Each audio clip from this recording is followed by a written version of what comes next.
And welcome back. Yeah. We are here with my girl, Kristina Frankel, because she's now newly married. She used to be Christina Ellis. Kristina Frankel, welcome to the podcast. Woo woo. I still have to legally change my name, but woo woo. It's all good. It's all good.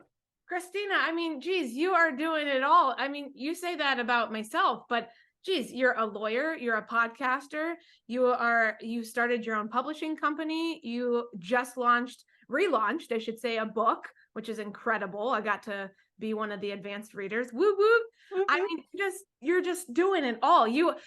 By the way, subtle plug, side tangent, because we're going to talk about my potential. Maybe I got a smidge of ADHD in there too. But Kristina just recently went to the Taylor Swift concert. And let me just tell you, you need to check out her Instagram because the video footage, I'm like, are you also like a professional photographer and audiographer? Because I'm like, it's perfectly synced with the music. I'm just like, what can she not do? And we've got Amy and Claire with us too. Well, they just left the building, but maybe they'll be back. Sorry, I don't know what they hear. It's all good. It's all good. But yeah, you're just doing it all. I mean, like I said, what can't you do? There's a lot of things I can't do. Don't worry. Don't worry. But I just like to dabble and which is perfect for our conversation today. Yeah. And I think it's because of my ADHD brain. It just likes to dabble in all the things. So I get an idea and I'm like, I'm gonna do it. I literally watched TikTok videos on how to take good footage at the Taylor Swift concert before going to the Taylor Swift concert. So shout out to the TikTok girlies who showed us that exposure hack. It was brilliant. You did your research. You did the research. And Did the research. I love it. So yeah, we're going to dive down that rabbit hole of ADHD today because, I was talking with you recently and I said, this is a topic I've never touched on my podcast before. And it's something that I'm deeply interested in learning more about. And I know so many people that have that diagnosis. I, for one, feel like there's maybe a little bit of that in me at least. So I guess I really want to start with, your journey to realizing to having that diagnosis being given to you. So, what were things like prior to that? Right. And then once you did get that diagnosis, how have things, or maybe they haven't, changed for you? And what have you done to support yourself since that diagnosis? Yeah. So it's a lot to unpack. So get ready. Yeah. Get ready. It's like a moving truck of stuff. We don't have that much time. So I'll do the condensed version. But essentially, so I was diagnosed in my early 30s. So only a few years ago. I think it's been about 3 years. Okay. Ish. Remembering dates is not something that I'm good at doing either. But yeah, you wanted something I'm not good. I cannot do. It's remember dates. Oh, geez. But no, that's why I'm not a history buff. But I got diagnosed as what's considered like later in life, like a late diagnosis. I don't believe in the term a late diagnosis. I think whenever you get diagnosed is when you get diagnosed, and that's just part of the journey. Yeah. But really leading up to that, I mean, you do a lot of reflecting once you get diagnosed, and you're like, especially when you're 30, 31, and you're like, why didn't anyone catch this? Yeah. What the heck? But I was thinking about this before we recorded this morning about if I like really knew anything was off like before law school, because I think law school was the big catalyst of my getting diagnosed. But growing up, I always thought I was just a little weird. I was a really like good student, most of the time straight A's, unless it was a hard class like calculus AP. Did not get an A in that class, but it's calculus AP. I can still say I took it. Yeah. I in high school did all the things like I currently do now. So I played varsity soccer. I was in the marching band. I did regular band, student council, student newspaper. I ran the tutoring club. You name it, I probably was involved in it somehow. And so like no one would have thought to look at is there something odd about this person? Because on paper, I had it all. Like I was like the perfect student. Sure.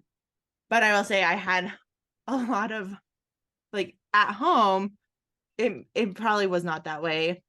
I would be that kid who would need to take a quote unquote mental health day because my mom would give those to us at least once a semester. And I would need to do that because I put off doing my assignments and they were starting to build up. Or I was that person who was sleeping behind the couch on top of my calculus book because I would put my work off. I would do all the other things and then put that homework assignment off until the last minute. So I was a big procrastinator. And then that also came with a lot of big emotions.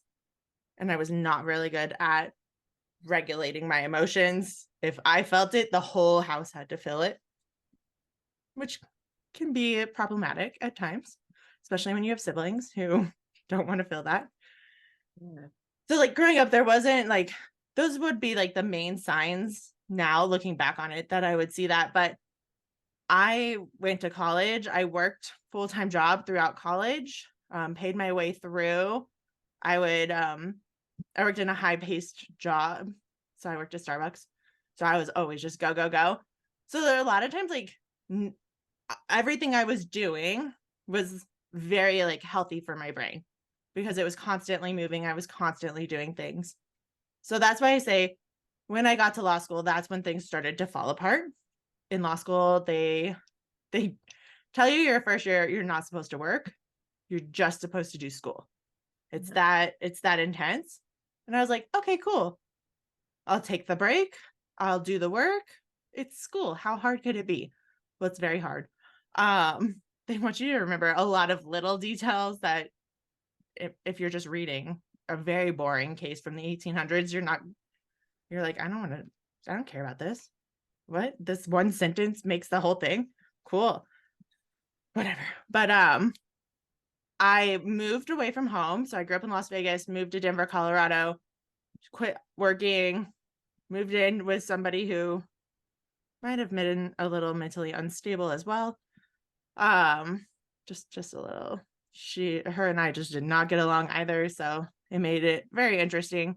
But I did all the things and I realized at the end of that first semester that I wasn't doing well, like to my standards.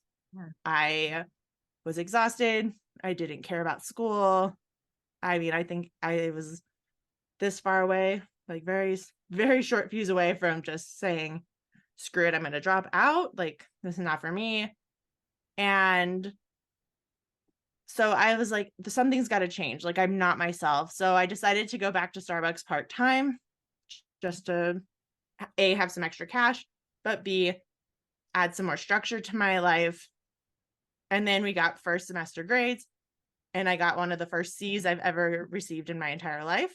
I think it actually was like a C minus, which in law school is practically an F because an A is like unattainable. A B is an A pretty much in law school. And then it's like that tight to where like a C minus is practically an F. You practically are going to fail out of the class. I was going to lose my scholarship, all the things. It was a horrible time. But I was like, okay, I'll stay in. I'll do I'll do it. We're trying it with working 20 hours a week. Nothing crazy. Hold on, there's planes. I live near an Air Force base. There's planes. So good. Anyway, I so went back that second semester, was working 20 hours a week, just trying to do my best to like keep my head in the game. And then at the end of that semester, I actually got an A minus in a class. And so I was like, okay, the only thing that switched was having extra things to do, was having that job, was having that structure. Interesting. Did I get a diagnosis then? No. So then we're going to like fast forward. We do the things. We graduate from law school. We're being in the top 50% of our class. No, we were top 60%. I'll take it. I didn't lose my scholarship. I made it through, took the bar exam, passed it on the first try. Woo! Yeah. Which at the time I had a boyfriend who we argued about studying, and he didn't pass and I did pass. I'm pretty sure that's why he's an ex. Because he'd get upset that I would study while watching TV or not go to the library, and he'd always be in the library. And I was just like, this is how my brain works. Like, I started just to like go back to things I did in undergrad to make it through, and we got there, did it, passed the bar, went into my current job, which is an office job, which, go figure, that's what most lawyer jobs are. People think that we're always in the courtrooms. Very little amount of people are in courtrooms. So I'm in an office job, and I just started to notice, like, it wasn't that I was unhappy or anything like that. It was that I just couldn't do the job, which is very unlike me because, like we talked about earlier, I can do anything that I like set my mind to, but this job, for some reason, I couldn't focus. I was constantly getting in trouble for interrupting people or like going and chit-chatting. They've all grown accustomed to it now. Because I still do it, let's be honest. I would fly through assignments rather quickly, like different things that they would give me, and then have nothing pressing to do. So then I'd get extremely bored, and then that would lead to being unsatisfied and upset with everything. Or I would put things off until I really, really had to do them, which makes other people very uneasy because they're like, you have a deadline of like 24 hours. And I was like, I can do it in 4. Like, don't worry, leave me alone. Like, it just I wasn't meshing well with this new environment. And around that time, I'd also met Josh, my now husband, and he really encouraged me to go to therapy for it. Like, I'd been in and out of therapy since I was probably like 24, 25. And he was like, go back to therapy. Like, these are things that you should really talk to somebody about and see. He also has ADHD, but it shows up differently than mine does. But he was like, go talk to somebody. So I did, found a therapist. That therapist, within 10 minutes of talking, was like, I bet you have ADHD. I really feel like you should get diagnosed, do a test. Found a psychiatrist, went through that process, and within an hour, she was like, yes, you have combined type ADHD. This explains a lot of what's going on for you. So that was a very long story, and I'm so sorry that it was so long, but there's so much there. There's so much there that we're gonna dive further into different aspects of that. One thing I just want to mention is that, like, the beginning of this, back when you were living at home, like, high school years, and I'm sure even earlier than that, I can relate to several of the things you said, like in terms of feeling all the emotions and like them just coming out, and like family like not appreciating that, or like not understanding that. I've never shared this before, but I guess I'll just share it real quick. And this is not about me, this is about you, but I want to just share like this connection is that, like, when I was, oh gosh, probably from the time I can remember, like 3, 4, 5, all the way until high school, I would like cry about things and just like well, maybe not when I was in high school, but like I would have like full on tantrums about things and just like couldn't control myself. So I wonder if that, I don't know if there's any connection to that, because like nobody, I mean, I only have one other brother and he was 5 years older, but like he never showed those types of signs. And so I wonder, maybe we'll dive into that a little bit later. I wonder if that is something that's typical, that like, I mean, I feel what you said, like I just felt things and then just came out in that way, and I couldn't control it. And I felt bad because it was like I could see my parents and my brother looking at me like, what the hell is wrong with you? But like that was just, I don't know, that was just the way that I expressed what was going on in my body and how I was feeling. There was no other way for me to put it into words, I guess. So I don't know, is that something that you felt? Yeah. So like, when you were saying that, there was like this one point. So I was the drum major for our marching band, which if you don't know what that is, that's the person who conducts the band. And There was one, it's like seared into my memory. There is this one performance we did as a halftime show where our band director, because the band would like turn and face the back of the field. So they would be facing away from me and he would be on the other side of the field to conduct, but he wasn't syncing up with me. And I got very frustrated. The band turned back around. Like we went through the rest of the show, but it was a mess. It was not a great performance. And me being a high schooler, just most people have been like, whatever, it wasn't a great performance. Like, walk off, we'll be upset about it, but we're not going to lose it. No. Like, I, in front of the entire football field, just like stormed off the field, like angry. And I got in a lot of trouble for that. But emotional dysregulation is a big part of ADHD. And it's just the inability to really regulate what's going on. You feel emotions like 10 times tenser like than other people do. So one minor inconvenience, like we'll even go with like it can be sensory overload can be part of it. Right? Like one minor inconvenience, let's say you forgot your coffee on the counter, right? Most people be like, I'll just stop and get another coffee. No, like that minor inconvenience turns into like this big ordeal with negative self-talk. You get really upset. You're like, I left my coffee on the counter. Now I have to, spend this money, and you start to spiral.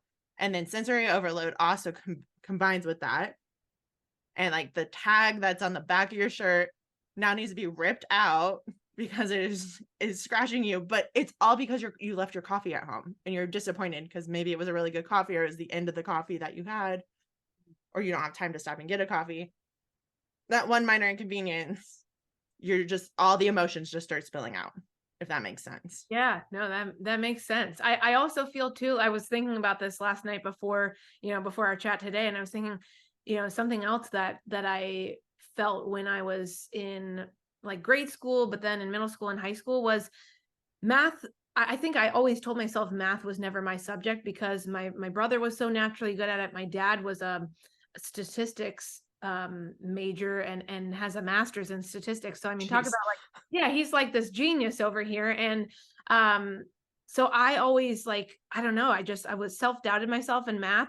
And I think I just naturally shied away from wanting to even engage with anything math related.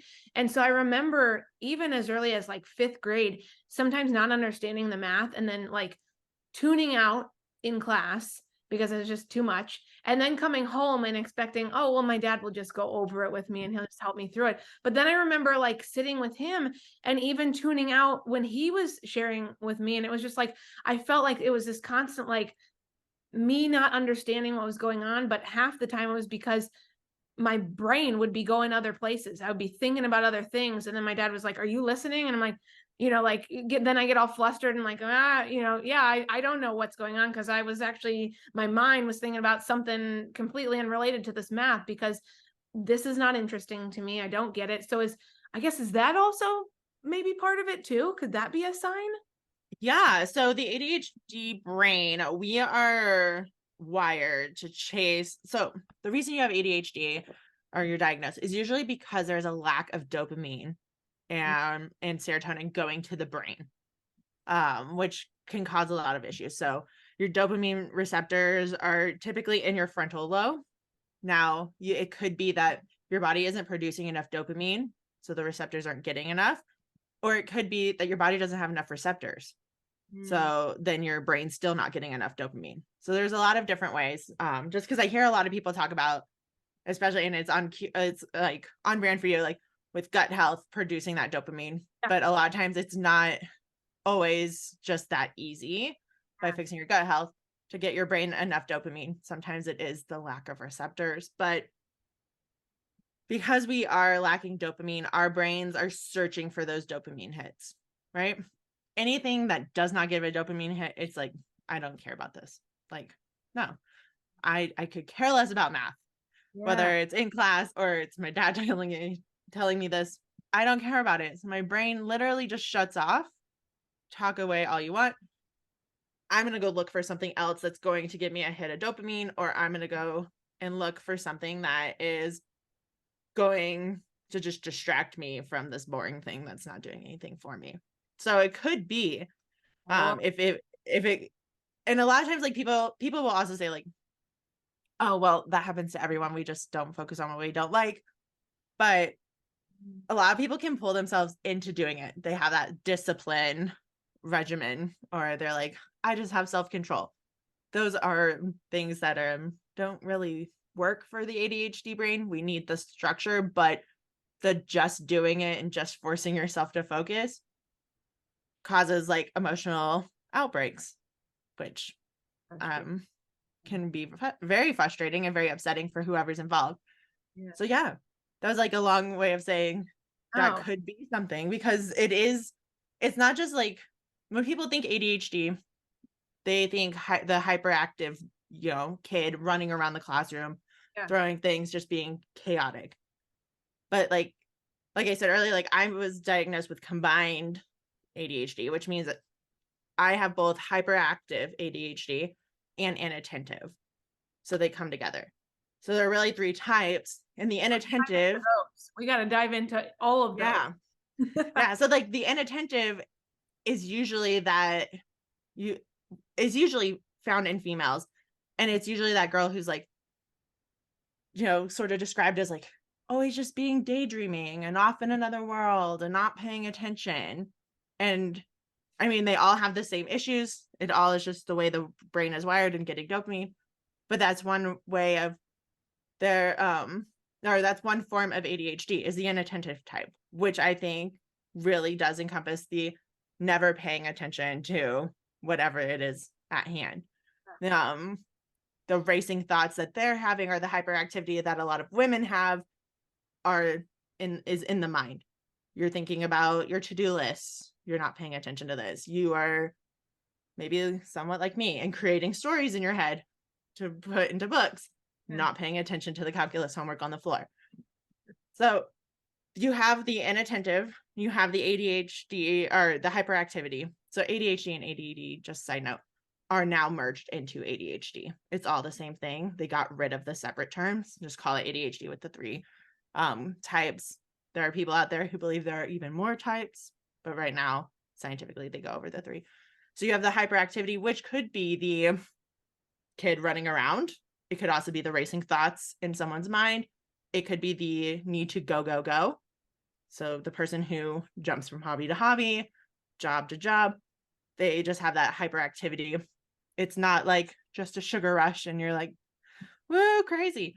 It is really just your brain is constantly in motion. Whereas when you're inattentive, your brain is in motion, but you're a little more subdued. You're not paying attention to things around you. You don't really like give your focus to any one thing. And then when you have combined, then you find there's just a mixture of the two. There are some things you have inattentive over, other parts of your life is very hyperactive, and they may ebb and flow as you go. Wow. Yeah, I definitely feel like shared that. It makes me think of like the go go go piece. That is me, and I feel like maybe I feel like this is wow, good thing we're having this conversation, because I feel like maybe I'm slowly coming to a diagnosis myself because I feel that like I am not comfortable unless I'm doing. Like I need to keep doing and keep myself quote unquote busy, right? And I know there's a lot of people out there, especially in the entrepreneurial space, that say, like it's not always good to be go, go, go, do.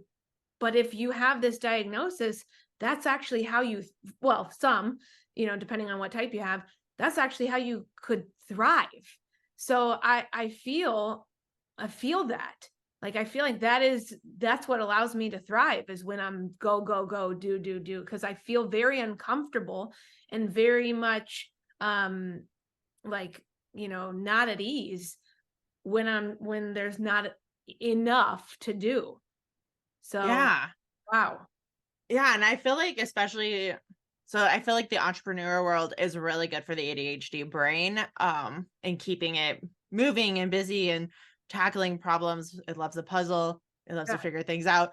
It gets a lot of dopamine from like, for me, for selling books, for people sharing things, for the podcast numbers going up.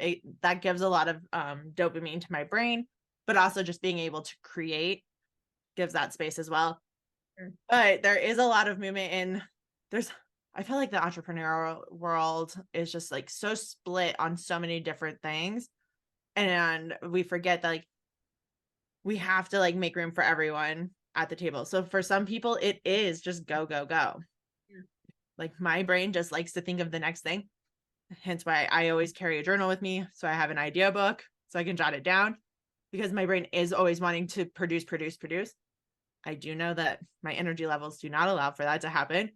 But in order to pacify my brain, I need to be able to create lists and then actually see if I can do those things. Whereas other people might be like, I need to completely shut off for the whole weekend. Yeah. And I hate when people just make it like very cookie cutter black and white. And they're like, Mm. as an entrepreneur, you must take 2 rest days. And it's Yeah. like, That doesn't okay, work. well, that doesn't work for me. Yeah.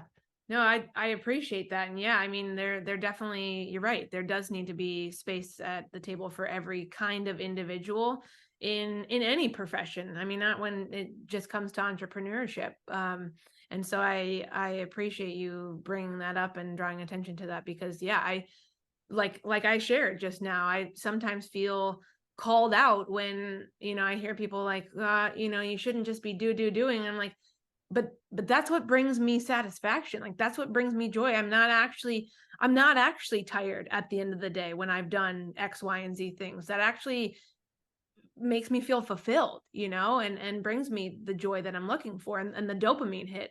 So wow, maybe we're on our way to a diagnosis here. I But mean, I can send you some books that you yeah, can also share that are really good. yeah, There's Russell Barkley is someone who is well known in the ADHD space and comes at like ADHD diagnosis and everything in a way that is like very scientific while also very understanding. I feel like ADHD gets a bad rap, especially lately, because so many women coming out of the pandemic they were like, something's wrong, and then they did go and get a diagnosis and were found to have ADHD. yeah, And then there are just doctors out there who are like, just treat it with medication, and which has led to a lot of re-regulation of controlled substances like Adderall, or shortages in the space too. So ADHD, because of all these things, gets like a really bad rap. But but there are so many good resources out there that I think break it down and explain it in a way that it's not just like people out seeking, controlled substances. Let's be honest. I just went off of my ADHD medication, but if I was trying to get high or addicted to something, my brain would never allow it, because I couldn't even remember taking my medication to help my brain to remember things. So I just love when people are like, you're just looking to get addicted on pills. And I was like, dude, I couldn't even tell you where the bottle is today. Like, I don't know where it is. And I can't even remember if I took it like 2 days ago. But there are some really good resources out there to help people if they are listening to this and they're like you, Kelly, and they're like, I might have this. I'll send you a list, because I don't think I included it before, but I'll send you a list of books that would be that you can recommend. I will for sure put those in the show notes. And I want to touch on the medication piece, if you don't mind, because you, like you said, you did for a time being take medication. And so I would love for you, if you're comfortable sharing, how did that support you, and maybe what were the pros and cons, if you will, of the medication side of things. And then, now I know that you're off of it. And how, like, what are some things that you're doing now that maybe you weren't when you were on medication that are supporting you? And I guess after that, we'll just go into like, what are some things that, medication wise or not, whether you want to take medication or you don't, what are some things that we can do if we have a diagnosis of ADHD to support ourselves? Like you mentioned, having a journal with you so that you can always jot down notes. I think that's awesome. I mean, genius, right? It's like the simple things. Why the hell didn't I think of that? Right. But then, you say that and it's like, duh, like let's bring a notebook with us so that we can jot the things down and, have those for later reference. So yeah, I guess we'll start with, what has life been like when you were on medication, and pros and cons of that first. Yeah, so especially coming off of it, I didn't come off of it, just to preface this. I didn't come off of it because I find it like totally horrible, but Josh and I are going to try to start a family, and you can't be on the stimulants when you are pregnant. So as a precaution, I was like, let me just go ahead and go off of them now, let my body figure out what it needs to do, and then we'll revisit it down the road. Mm. But as soon as I got diagnosed, I decided to go on medication for my ADHD. Because I just was like, I need something. Like, it explains a lot, but I need something because this isn't working. Hold on, let me let whoever's scratching the door. Yeah, come on in, ladies. It's just Amy. Such a nuisance. Hi, girl. But I decided to go on ADHD medication. And so I was on the one that everyone loves to hate, Adderall, which is a stimulant. No, it's not meth. Everyone thinks it's meth, but it's not meth. It's not even a form of it. Very different things. But when I went on it, I just immediately found that my anxiety levels went down. My focus went up. I was able to send those scary emails without reading them 500 times and then being like, should I send this email still? I was able to just sort of like function as a regular human being, but not in like a zombie mode. A lot of people think when you get, medication for ADHD, you go into zombie mode because it just keeps your brain from being wild and crazy. And no, I was able to do things that other people could do. Remember to brush my teeth, not take an hour to hype myself up to take a shower. Remembered my coffee from the counter.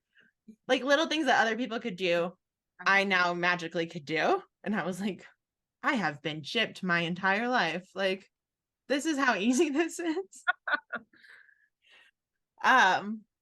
So there are a lot of pros to it. There are also a lot of cons. So, like I said, it's highly regulated. So sometimes, getting your medication can be hard. I have to meet with my psychiatrist regularly, but then also monitor my blood pressure, which my blood pressure was going up and not down, which kind of was like a red flag. Like, I had to then do additional doctor appointments because they wanted to make sure, because it is a stimulant, it can have effects on your heart. They wanted to make sure nothing was wrong, which nothing was wrong. It was just, I already have high blood pressure in general. And then you add this in, it just, like, not high blood pressure, I'm diagnosed with high blood pressure. I have a higher heart rate than a lot of people. But so we had to go through all of that. There were some other just like weird achy things. I'll say, like, even my therapist at one point, he was on ADHD medication, went off of it and realized he no longer had back pain because it can take a toll on the body. So while it's really good, it can also just do weird things to individual bodies. So you have to just like be very mindful of it.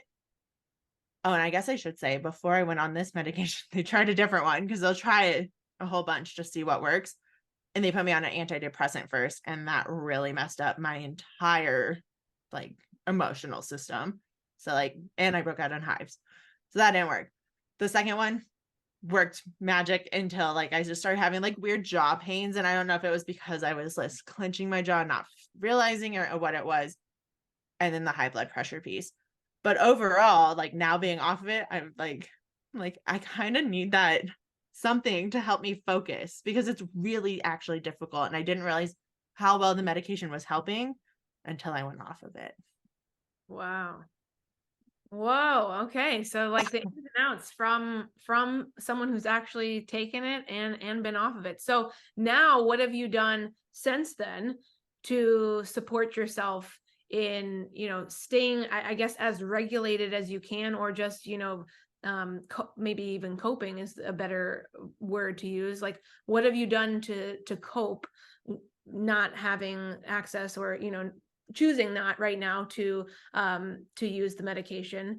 What are some things you've done to support yourself? Obviously, like you said, using the notebook to write things down, but are there any other things that someone listening, who may be in the same boat, may be wanting to try to conceive and wants to go off, or just maybe doesn't want to go the medication route right now just yet, and is thinking, what can I do to try first on my own, I guess maybe natural ways to support myself before I maybe entertain the idea of being on medication?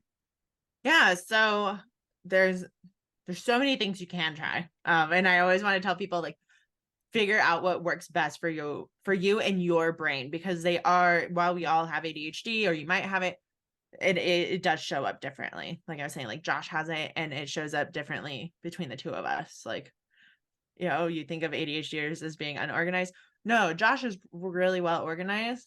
You look at his side of the closet, it's beautifully done. You look at mine, it looks like somebody just threw all the laundry in the middle of the room and then like swam in it. It's chaos. So make sure you do what's best for your brain. But some of the things that I find are helping me out is really, I've been really reflecting too on back, like before I got my diagnosis, like what things helped me back then, because the diagnosis just gives it a label and a name to it. But I made it 31 years just coping on my own without knowing. So like really leaning back into some of those things. I've been going to group workout classes again because there's structure to them. Plus there's the dopamine, like they do different like challenges and stuff. So there's the dopamine of being like, oh, I PR'd on this, or oh, I got a shout out in class, like doing things like that. But also a lot of them are HIIT workouts or running workouts. They start my brain off in the morning with a structure, but also just helping my system get a little regulated through physical movement. So physical movement is a huge one, but make it fun. Don't just say like, there are periods of times where I'm like, oh, it would be fun just to go for a run. But if I'm struggling, the run's not going to happen. So like, be willing to be flexible and change up what you're doing, have the accountability, or do the solo movement, whatever it is you need. The journal thing is really helpful, especially if you're someone who always has a running to-do list and you're like, oh, I should go do this. Okay, squirrel, let me go do this instead. Like, I find having something to write down, like, here's everything I need to do today, and being able to say like, this is the running to-do list. I'll put it in another to-do list, which I'll talk about here in a moment. And we'll see like what I can get done. But also just having that journal to write down those ideas, because maybe you are recording a podcast like we're doing now. And you're like, oh my God, I have this brilliant idea, but I don't want to stop this podcast because I respect this person's time. And let me just jot this down so I have it for later. I can come back to it. That's what I do a lot with the journaling. I find it hard to sit down and do traditional journaling a lot of the times, unless I really am having like a big emotion I need to get out.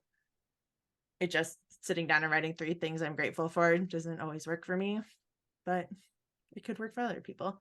I usually use my journal as just like here's a brain dump of all of my thoughts and ideas at one time or throughout the day.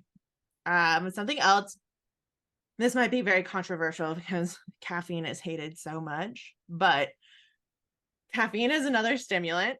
And I realized that my brain I was self-medicating with caffeine for a long time. And yet I was hurting my anxiety, but helping my ADHD with my caffeine consumption. Like when I worked at Starbucks in the height of when I was working there, I could literally have like throughout the course of 8 hours, probably the equivalent of like 10 espresso shots. And then at the end of my shift, go home and still go to sleep. Like it had very little effect. It doesn't work as well now, but balancing that caffeine in there, I feel like a little bit in the morning really helps just your brain start to get itself going. And then if you need it as a little treat later in the day, maybe switch to half calf. So that way you're not like anxious, because I find it makes me a little anxious now. But you can switch to half caff or decaf, or just having a little treat in general also helps with ADHD, giving yourself treats throughout the day. I'm trying to think of anything else. Really, the physical activity, the caffeine, and the to-do list have been the most helpful. Oh, and the network. I have to plug this wonderful tool I've been using. The creator of it was just on my podcast not too long ago, and it's like fantastic. It's called Llama Life, which sounds really weird, but what it is, and I'll send the information to you, Kelly. But what it is For that episode too. yeah. Oh, yeah. It was so cool. She's from she lives in Australia.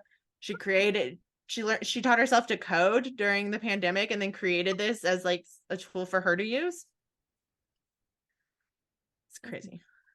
But what it is you can take your paper to-do list and put it in a cool, like you can color coordinate it. It will do random colors, whatever. Throw emojis on there. And this like helps make your to-do list a game at the same time, where you can put time like limits. You can say like, oh, I think this will take me 10 minutes. You can use it that way and see if you can do it in 10 minutes or less. Or maybe you are someone who needs a little more structure and you're like, all right, I only have 30 minutes to work on this project today. I'm going to set a timer for 30 minutes in this to-do list. And there's also like a visual timer, so you can see how much time you have left, not just like with numbers, but like an actual timer.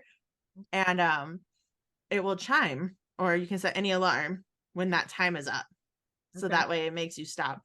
When you complete things, it does a little confetti burst. It's like so much fun. So I'll send it over to you. But I find it really helps me make a game out of like my boring work to-do list. Maybe I have to like answer like 12 emails and write a couple of nasty grams in a day. And I'm like, I don't want to do any of this today. Right. I'll plug it in and then I'll be like, all right, I think this email will take me 3 minutes to write. Oh, look at that. It only took me a minute. That's amazing. So it just, yeah, dopamine. It just helps you figure things out. So really look for tools that help aid your brain, get your physical movement in, find ways to give yourself treats throughout the day. And yeah, that was like a big ramble mess. No, I love that, because I was actually, I mean, you took what I was going to ask right out of my mouth, which was, like time blocking and like even those cubes. I know our mutual friend Savannah has like a cube that you can turn, and it has like 15 minutes, 10 minutes. And then, same thing, when it goes off, you take a break, or, you move to the next task, whatever feels good or comfortable for you. And so I was going to ask that if something like that is supportive for you, or could be supportive for those that, may have this neurodivergence. So I love that. I definitely want to check out is it a free app? Yeah. So they have, it's online right now. They don't have a phone app, which I think is kind of nice. I think they're working on a phone app, but I like that it's just on my web browser. So I'm not on my phone, because my phone it gets very distracting. Sure. And they have, you do a free trial, but they have a free version, which essentially it works the same as the paid version. The paid version just gives you more like emojis or presets or different like color things. And what's nice is it's $29 for the whole year if you get the premium version. And with the free trial, they don't make you put in a credit card, because us ADHDers, we will forget to go and cancel it at the end of the credit card period. Right. So she really thought it all through. She did. Wow, that's incredible. I love that. So many resources that you've just shared. So thank you for doing that. And I just feel like, wow, this conversation has been absolutely incredible.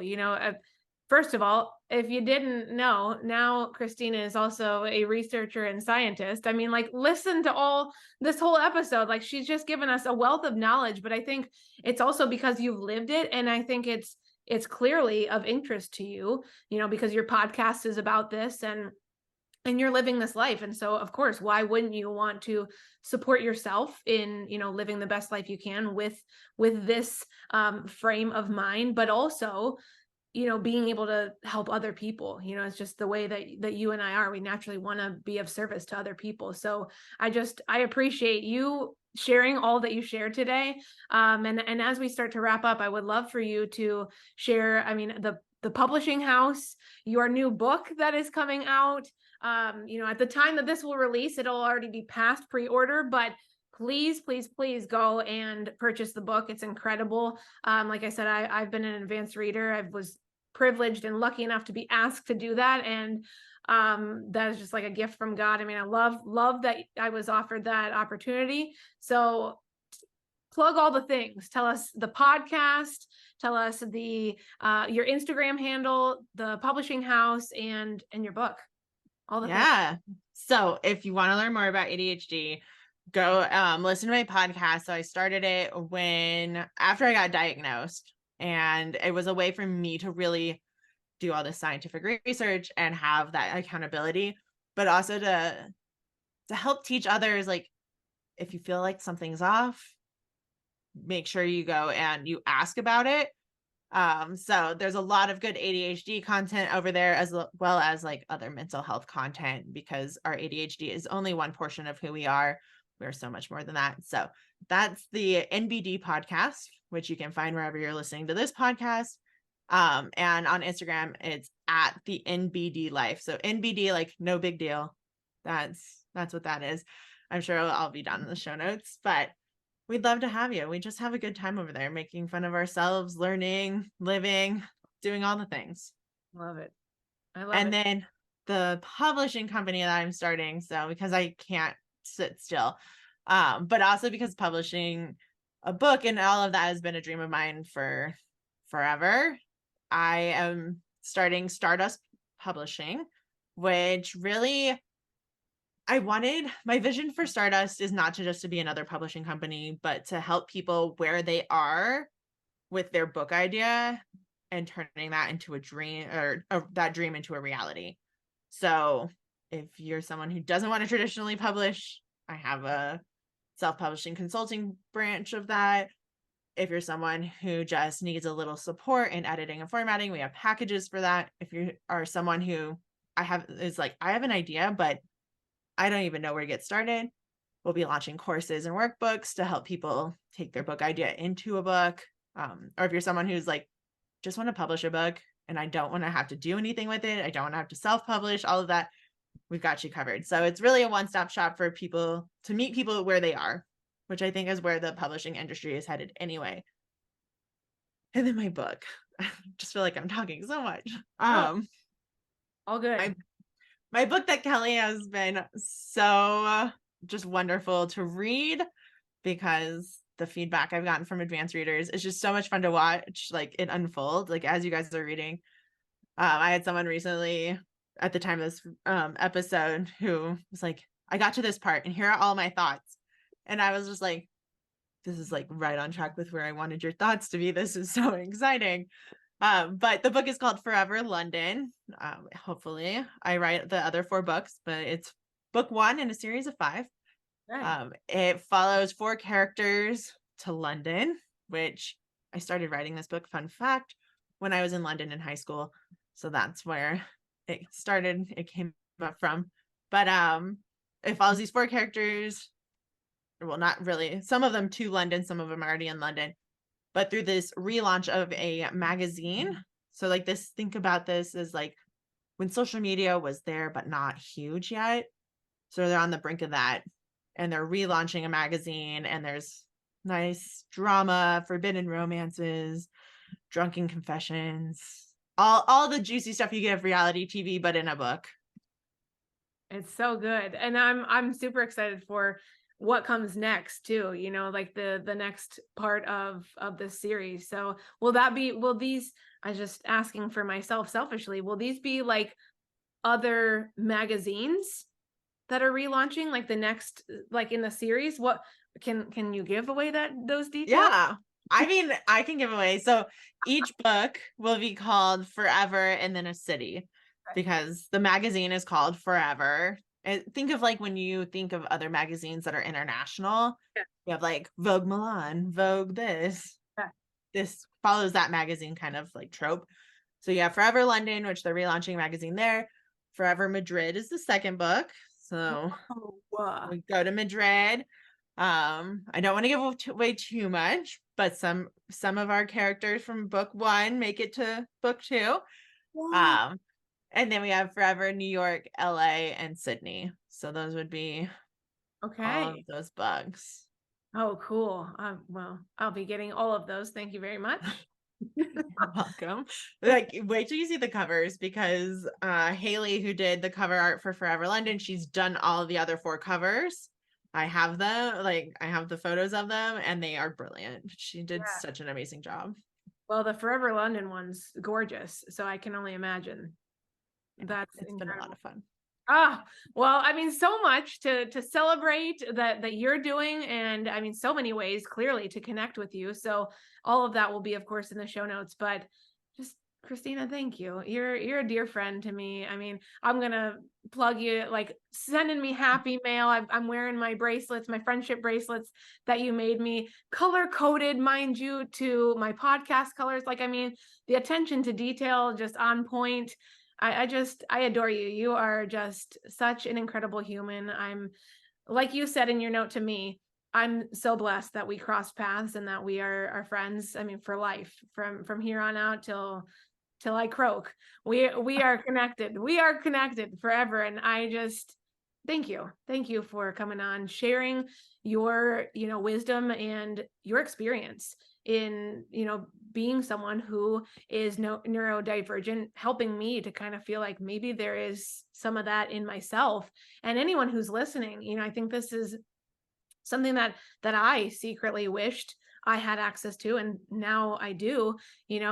Someone thinking, gosh, do I have some of these things? And what you've shared today, I think, gives us just the courage and the confidence to maybe dive deeper into that conversation, like you said, with a therapist, maybe going to your PCP and just, having that conversation of like, look, I think this might be something that I'm dealing with, and not in a negative way. I mean, it's a, I hear so much now these days, at least we're trying to look at this in the light that we should, which is it's a great thing to be someone who is diagnosed with this. It's a different way of being and thinking, and there's so much good that comes out of it. I mean, clearly look at all the good and great things you're doing, with your life, and how you're blessing other people with the things you're doing. So I appreciate you coming on and sharing, because this is much needed in my community. I know in your community, because that's what you're doing, and just across the world. So thank you so much.